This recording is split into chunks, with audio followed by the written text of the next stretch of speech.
Hi, everybody. All right, so let's get right into the guest speaker portion. So I'm going to ask you, can you please start off by sharing 3 fun facts about yourself, as well as what you teach and your job in the TCDSP? Okay, so 3 fun facts. I am of the camp that believes that hot dogs and hamburgers are not sandwiches. Okay. I have what's called placenta brain right now because I'm 7 months pregnant, and that means my brain has actually shrunk. So if I mess up my words and I can't answer things properly, it's because my brain is smaller than usual. And my other fun fact is that I live with a chronic anxiety issue, but I'm here despite of that, living my best life.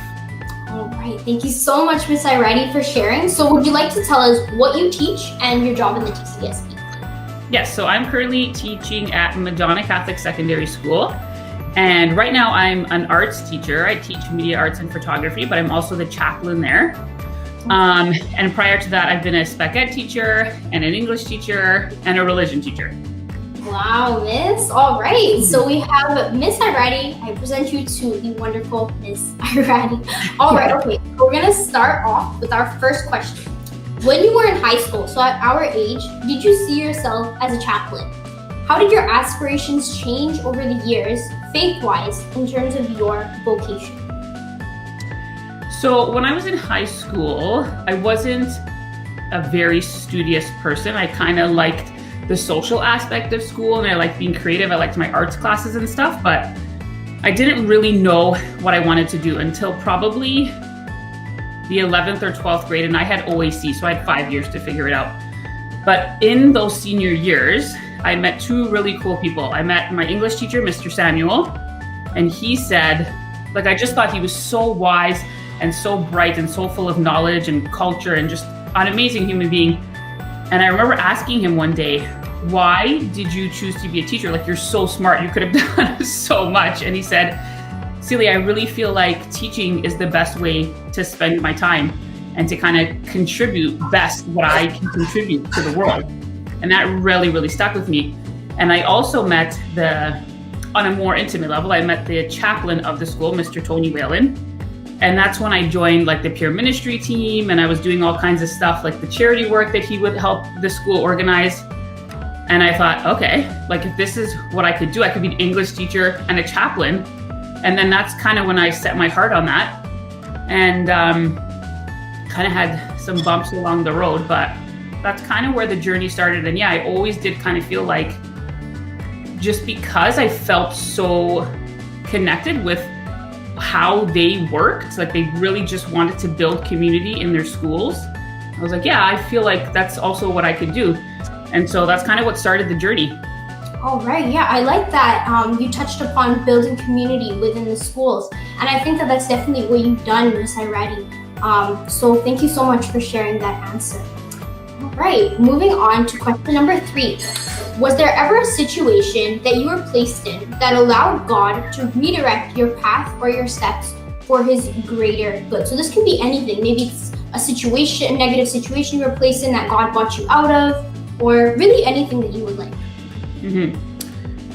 So, as I said, I had my heart set on becoming a teacher while I was in my senior years of high school, but I did reach a bump in the journey. So when I was in first year university, I think I finished the first year, and then I started the second year, and I just was completely thrown off with the start of my chronic anxiety issues. And so I actually ended up having to drop out of school for the year. It was a really difficult decision, but I just, my mental health was just at an all-time low, and I couldn't continue. And I had multiple doctors and family and friends tell me, you just need to take a break. School's always going to be there, but you may not be at your full capacity if you don't take a pause. And so in that pause, I found Oasis Youth Group, which is a really cool a youth ministry team in Vaughan at St. David's Parish, which is where I grew up. And so we used to meet once a week, and we would kind of come together. I was more of a camp counselor to younger kids. And we would come together and we would do kind of like this, like basically the same Let's Talk Faith setup, but obviously in real life back then. And we would play games and we would have like theology lessons and guest speakers. We'd go bowling and it was a really, really cool community. And it's really where I reconnected with my faith, because I was very strong in my faith when I was in elementary, but kind of took a bit of a pause from being that fully connected until around this time when I was about 20, 21. And then as part of the youth group, there was a trip to Fatima, Portugal.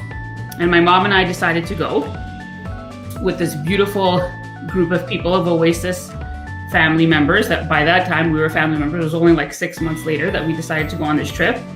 And that's where I truly, truly met Mother Mary.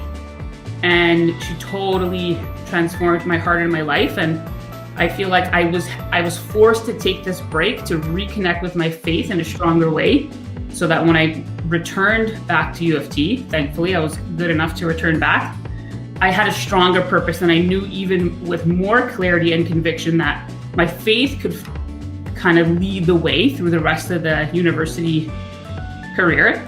And then I applied to Teachers College and I kind of got through it all with a stronger sense of faith. But I feel like if that like storm didn't happen, I don't know if I would have turned out the same way, if I would have become the same teacher that I am today, if I didn't have to face that. Because now there's so many times when as a chaplain, I talk to people with mental health issues and I tell them this story. Like everybody in some way, shape or form faces this kind of a struggle. And if you attach yourself to your faith, if you commit yourself to your faith, it can be the stronghold. It can be the ship in the storm.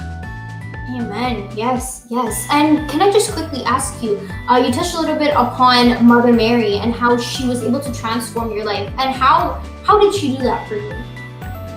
Well, that's a big question. I just really kind of felt like she was the nurturer. Like I feel like for me, Jesus is the leader. He has the answers, but Mary is the nurturer. Like when I'm afraid, when I'm having anxiety, it's a Hail Mary.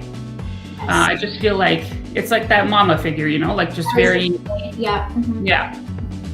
All right, Miss. Thank you so much for that question. All right. Okay. Moving on to question number 4. One of Jesus's instructions was to spread the good news to all people. How can we continue to do that in the society that we live in today? So when we think of the Gospels, we think of the good news. And I feel like, especially for me, when I think about the Gospels, or I think about those famous stories that come to mind, it's Jesus reaching out to the marginalized, to the oppressed, to the people who are poor, the people who need us most. And so I feel like the way to kind of continue that is to do so in our lives as we are able to, in whatever capacity we are able to in present day. And obviously with COVID, it's a little more difficult, and I think this is going to lead into our next question, but I think right now social media is our way to kind of do this. For example, this month is Asian Heritage Month. So it's important to fight back against racism towards our Asian brothers and sisters. We're fighting for peace in Palestine right now. We're still working towards gender equity and LGBTQ plus equity. And I think, like Jesus would always reach out to the marginalized in his gospel stories, I always actually think when I've been in real life at like protests or peaceful protests and stuff, I feel like Jesus in the Sermon on the Mount was the first ever peaceful protest. And it was somebody who's being a leader and showing the light and teaching us how to be human, how to be kind, and how to come to a social justice and equitable place. And I feel like in some sense, when there are leaders who in real life are leading these protests or even online, it's our opportunity to listen to someone who is leading us to a social justice stance, a social justice way of life. Mm-hmm, mm-hmm. Yep. Thank you so much for that answer. And I'm just going to quickly go on to the next because it really does tie into social justice and activism. So how do you think activism and social justice play a role in servant leadership? Because Jesus, as you said, demonstrated servant leadership. He served others, and that was the way that he was able to lead others as well. So how do you think activism and social justice play a role in that servant leadership? So I think that we all have the capacity to live out our faith in action. And again, when we were in COVID times, that may have been, going to your local shelter once a month and doing like a street patrol, or visiting your local old age home and sitting with someone who's near death, or just sitting with someone who needs company. And now those things are a little bit more difficult. So I find that right now, all we're kind of constricted to is online presence and online awareness.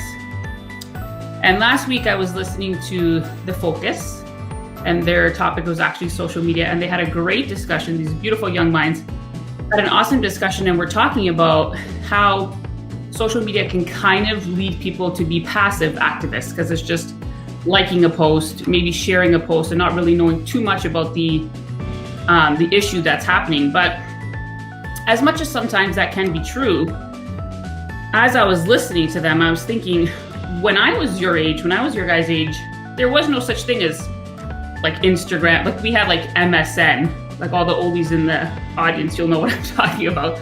We had like MSN and ICQ, but there wasn't such a quick and like a cool platform like TikTok and Instagram and Facebook and stuff like that. And so I think being able to follow the proper accounts that do appropriate research and are promoting awareness and education properly about each of these issues, and then sharing that information, and then taking time to read up on the issues, it brings us to awareness, and it brings us to be able to have conversations with others who may not understand the issue, or may still have a biased or kind of a hateful approach to a certain community or whatever. And so, yeah, I think in just the state that we're in during COVID, I think that our link to social justice and activism is online. And again, when you see trusted people sharing certain posts and they say, this is the link to where you can safely donate, or this is the petition that you can sign to help this cause or that cause. And it's funny, actually, the people that I look to find the appropriate posts are all alumni from Madonna, all the young people who have graduated in the past couple of years. And I find that we all kind of follow the same accounts and will share on our stories. And then like someone will share it and then I'll share it, or I'll share it first and then someone will share it. And it's like, this online community of just showing our commitment or standing in solidarity in a way that we can safely right now to promote justice for the people who are too far away, or that we just can't get to, or we can't help in person. Mm-hmm. Yes, thank you so much for that. And that really does tie into servant leadership, being able to have that aspect of solidarity and coming together to address these issues within our community. All right, so last question. I think this is the most powerful one in my opinion. What advice would you give to someone who's struggling with their faith right now? Because as I said, we're all in different steps on our journey with our faith, right? Not everyone is 100% perfect with their faith. We all know that our personal journeys with our faith will never be perfect. How can one overcome obstacles in their relationship with God? So when I eventually made it back to U of T, I took this really cool course called Why the Church. And I had this really cool professor who just spoke really open and honestly about how faith is exactly that, a journey. There will be ups, there will be downs, there will be dry spells, there will be times when you can feel like you levitate when you pray. And he said, you can only truly love something that is a mystery to you. Once the mystery goes away, you kind of lose interest. So faith is a mystery. There's so much about our faith that we can't, that's not tangible, that's not solid, evidence, but it's still something that we hold dear and we cherish and we believe in. So of course there's going to be times where you do ask questions. Like I'm sure so many people ask questions now, why would God allow COVID to happen?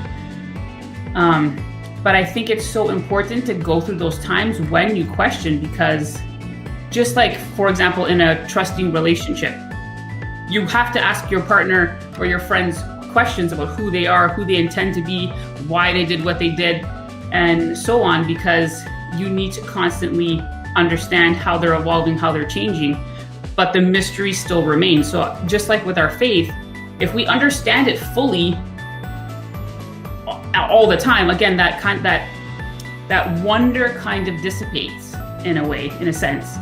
And I think when we kind of go through dry spells, or if you're having a difficult time, it is okay to ask those questions, because when you're challenging yourself and you're outside of your comfort zone and you find that something is, again, a challenge, you're really choosing it.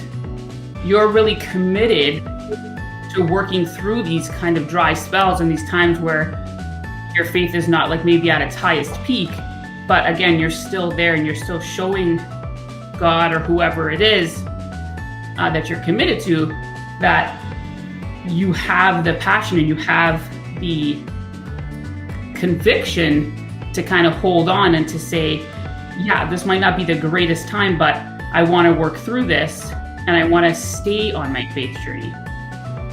Definitely. And I like the part that you touched upon that said it's important to ask questions, because asking questions about our faith, like I know that there's times when I've wanted to, ask certain questions about different aspects of my faith. It just means that you're a discerning believer. It doesn't mean that you're doubting or that you're, at a crisis or a bad point with your faith. It just means that you are a discerning believer and you want to learn more.